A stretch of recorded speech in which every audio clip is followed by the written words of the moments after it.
சிற்றம்பலம் திருமூலப் பெருமான் அருளிய திருமந்திரம் காலத்தத்துவத்தில் இருக்கக்கூடிய பாடல்கள்.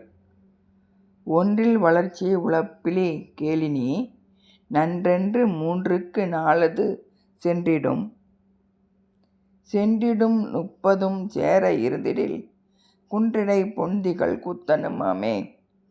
ஒன்றில் வளர்ச்சி உழப்பிலி என்பது முன்னாடி சொன்ன மந்திரத்தில் சொன்ன மாதிரி இறைவனோட அனன்யமாக பிரிப்பின்றி பொருந்தி நிற்கக்கூடியவர், அதாவது ஏகனாகி இறைபணி நிற்பவர்கள். அவங்களுக்கு ஆயுள் வளரும், அவர்களுக்கு அழிவு இல்லை. இதை கேட்பாயாக.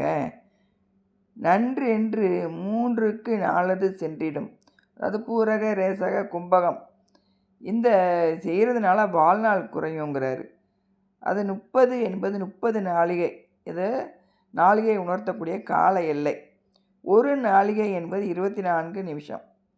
30 சேர இருந்திடில் அவ்வாறு பூரக ரேசக கும்பகம் இல்லாமல் 30 நாள் சமாதி நிலையில் இருந்தால் குன்றிடை பொண்டிகள் கூத்தனுமாமே. இந்த சகஸ்திர தலம் என்று சொல்லக்கூடிய இடத்துல இறைவன் பொன் போல விளங்குவான். அப்படி ஒன்றி இருந்தால் விளையும் வளர்ச்சிகள் அளவற்றதாக இருக்குமா. ரேசக பூரகம் கும்பகம் இந்த 3ஆலும் ஆயுள் கழியும். அதனால் அங்கன கழியும் நாட்கள் இன்றி 30 நாள் பூரண கும்பகம் செய்து இருந்தால் மேருமலை உச்சியில் விளங்கும் திருக்கூத்தன் அவனை பார்க்கலாம் அப்படின்னு சொல்லப்படுது.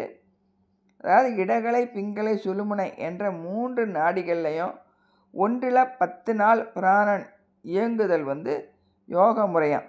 இந்த 3 நாடிகளிலும் 30 நாட்கள் முறையாக அப்படி இயங்குமாறு ஒருவன் யோகத்தில் நின்றால் மேருமலையில் விளங்கக்கூடிய சிவன், அதாவது அந்த சகஸ்ரஸ்தானம் என்று சொல்லக்கூடிய நம்ம உச்சிக்கு மேலே 12 அங்குலத்துக்கு மேலே இருக்கக்கூடிய சிவக்காட்சியை காணலாம் அப்படின்னு சொல்கிறார்.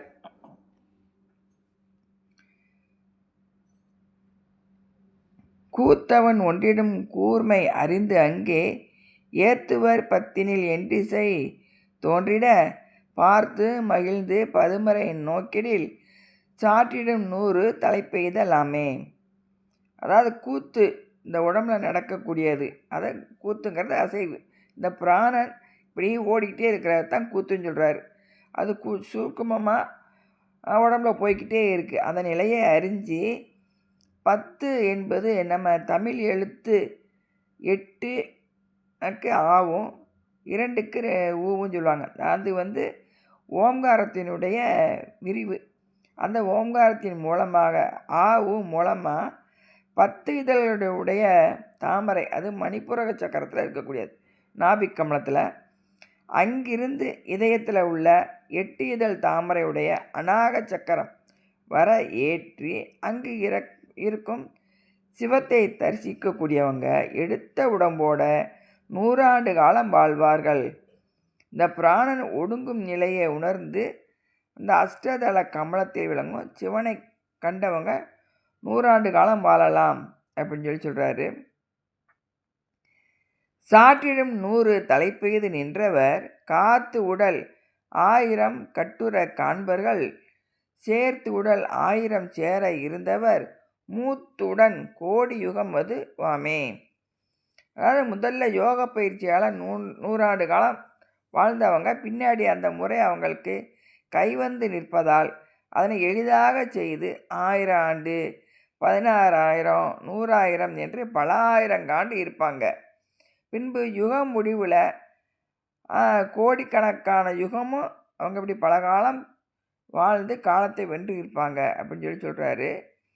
உகங்கோடி கண்டும் ஒசிவர நின்று அகங்கோடி கண்டுள் அயலற காண்பர்கள் சிவங்கோடி விட்டு செரிய இருந்த அங்கு உகங்கோடி கண்டங்கு உயருவாரே. அதாவது யோகத்தால் அளவற்ற காலம் வாழ்ந்தும் உடல் தளர்ச்சியின்றி இந்த யோக காட்சியிலேயே அளவற்ற காட்சி பொருளும் கருது பொருளையும் கண்டு அகம்புறம் என்னும் வேறுபாடை கடந்து தாம் முன்பு கண்ட பொருட்கள் ஒன்றையும் பொருளாக மதியாமல் விடுத்து சிவம் ஒன்றை மட்டும் பொருளாக கொண்டு அதனோடு ஒன்றும் நிலை, அந்த சிவத்தோடு ஒன்றி இருக்கக்கூடிய நிலையை மட்டுமே அவங்க வேண்டியிருக்காங்க.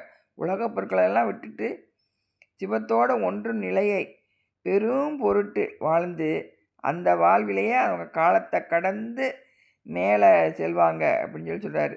கோடி என்பது இந்த எண்ணிக்கை சொல்லலை. அதாவது கோடி வீடு, அந்த கடைசி வீடுன்னு சொல்கிறத கோடி வீடுன்னு சொல்லுவாங்க. அப்படி அவன் அதுக்கு மேலே வேறு சிவத்தை அடைகிறது மட்டுமே அவங்களுடைய எண்ணமாக இருந்திருக்கு.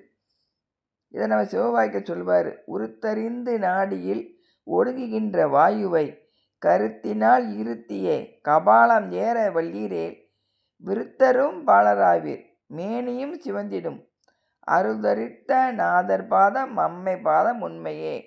அப்படி இந்த மூச்சு காற்ற கபாலம் வரைக்கும் ஏற்றி சிவ ஜோதியை காணலாம். அப்படி கண்டவங்க விருத்தர்னா வயதானவங்களும் பாலராக இருப்பாங்க அப்படின்னு சொல்லி சொல்கிறார்.